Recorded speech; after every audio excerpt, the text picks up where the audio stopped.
Praise the Lord. இன்றைய அப்பத்துணிக்க நிகழ்ச்சியில உங்களை சந்திக்கிறதுல மிக்க மகிழ்ச்சி அடைகிறேன். இந்த நாளிலும் கூட கர்த்தருடைய வார்த்தையை நாம் தியானிக்க போகிறோம். பாருங்க, நாம் கர்த்தரால் வரும் என்கிற தலைப்பில நாம் தியானித்து வருகிறோம். இந்த நாளிலும் கூட உங்களுக்காக ஒரு வசனத்தை நான் வாசிக்கிறேன். சங்கீதம் 127 4வது வசனத்தை நான் வாசிக்கிறேன். இதோ பிள்ளைகள் கர்த்தரால் வரும் சுதந்திரம், கர்ப்பத்தின் கனி அவரால் கிடைக்கும் பலன்.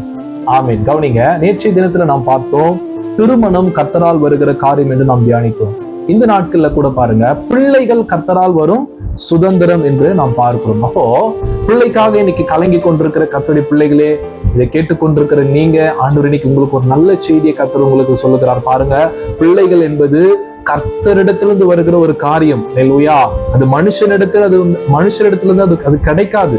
இன்னைக்கு பாருங்க, நிறைய பேர் நாம மருத்துவராய் நாம் தேடி சுற்றி அலைந்து கொண்டிருக்கிறோம். வேண்டாம், நீங்க இன்றைக்கு அதை நிறுத்துங்க.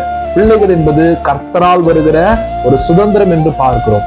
பாருங்க, வேதத்துல ஒரு மனுஷனை நம்ம பார்க்கிறோம், ஈசாக்கு, ரெபேக்காள். இவர்கள் பாருங்க, திருமணமாகி 20 வருஷம் அவர்களுக்கு பிள்ளை இல்லாது இருந்தது.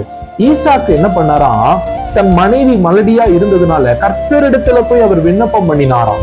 அவர் விண்ணப்பம் பண்ணினத கர்த்தர் அவருடைய விண்ணப்பத்தை கேட்டறி அவருடைய மனைவியை கர்ப்பம் தரிக்கும்படி செய்தார் என்று நாம் வாசிக்கிறோம். அல்லேலூயா. பாருங்க, அப்ப 20 வருஷம் பிள்ளை இல்லாது இருந்த போது ஈசாக்கு தன் மனைவிக்காக அவர் விண்ணப்பம் பண்ணினார். சோ ஆண்டவர் தான் நமக்கு ஒரு பிள்ளையை கொடுக்கணும். இல்லையா? இன்னைக்கு உங்களுக்கு கூட ஒருவேளை 10 வருஷம் 15 வருஷம் 20 வருஷமா எனக்கு பிள்ளை இல்லை நீங்க சொல்லலாம். சோர்ந்து போகாதீங்க. கர்த்தர் அந்த சுதந்திரத்தை கொடுக்கிறார். அல்லேலூயா.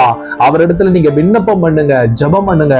ஆண்டவர் உங்களுக்கு ஒரு அழகான பிள்ளையை கர்த்தர் உங்களுக்கு கொடுக்க வல்லவராய் இருக்கிறார். பாருங்க, இன்னைக்கு நம்ம ராகேலை போல மனுஷனிடத்துல மோதி கொண்டிருக்கோம். ராகேல் பாருங்க, தன் புருஷன் யாக்கோபை பார்த்து எனக்கு ஒரு பிள்ளை கொடும், இல்லையே நான் சாகுறேன் என்று சொல்லி அவள் அழுதா.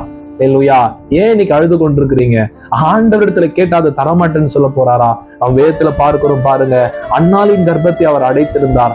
அன்னாள் போய் தேவனிடத்துல விண்ணப்பம் பண்ணி ஜெபம் பண்ணின பொழுது அன்னாளுக்கு ஆண்டவர் ஒரு ஆண் பிள்ளை சாமுவேலை கர்த்தர் கொடுத்தாரு. அதே போல பாருங்க, கர்ப்பம் செத்து போயிருந்த சாராளை ஆண்டவர் தான் பிள்ளை பெறும்படி கிருபை செய்தார். அல்லேலூயா. இன்னும் அதிகமாய் போய் நாம் பார்த்தோமானால் மரியாள் கன்னிகை, அந்த கன்னிகை கர்ப்பவதி ஆனாலே. அல்லேலூயா. இதுவும் ஆண்டவர் செய்த ஒரு அதிசயம் தான். இப்படி எல்லாம் அதிசயத்தை செய்த ஆண்டவர் உங்களுக்கு ஒரு பிள்ளையை கொடுக்க மாட்டாரா? அல்லேலூயா.